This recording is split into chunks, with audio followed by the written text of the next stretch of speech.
Sisters, what a glorious sight it is to see our people enjoy a celebration, coming together as one people, one nation to win the future of this country. I have realized that the debate that Mr. Manning does not want is not necessary in this country, really. I do not stand here for a moment to convince you the need to remove Mr. Manning and his government. You ask yourself, what is the purpose of a government? History will tell you that government came into being for the first sole purpose of protecting its people. This government has failed dramatically on the first and foremost priority of protecting the citizens of this land. And for that reason, and for that reason alone, they must go. How did we ever arrive at a state of almost anarchy?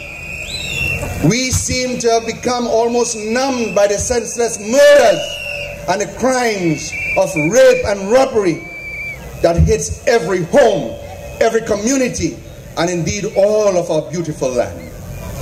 An entire generation is growing up knowing nothing but the cold-hearted bloodletting of our land. Is that our national identity? Do you want that for your future? Should the sins of the fathers fall on the children of this land if we should ever vote back the PNM into government? The answer must be no. How did we ever arrive at this position? Crime did not just happen so. It was encouraged and facilitated by politicians who use criminals for political purposes.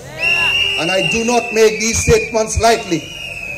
We have in our recent political history the use of almost demonic criminal forces to bully and to force and to intimidate our voters. In 2002, we have had the example of what happened in Tunapuna, and that will never happen again in Trinidad and Tobago. That is why my leader, Mr. Dukaran, chose that seat. It has been a hotbed for the very worst things that could happen in the politics of this country.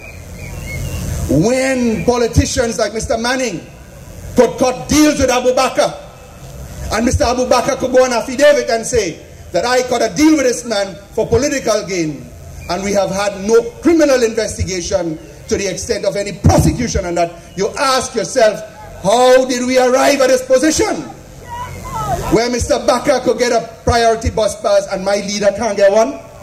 Is that right? Is that the kind of country you want?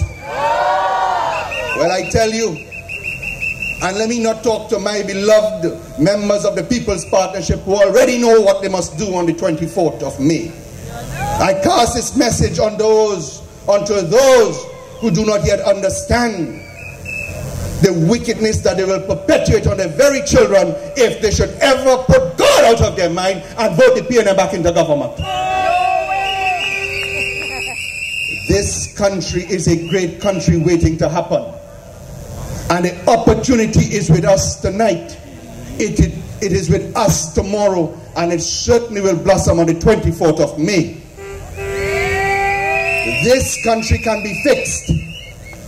It can be easily fixed. And I only highlight crime for one example. We all know that no criminal will commit a crime if they know that as they go around the corner, they will be captured by law enforcement. No criminal will commit a crime if they know after they're captured, they will be successfully prosecuted and do the time.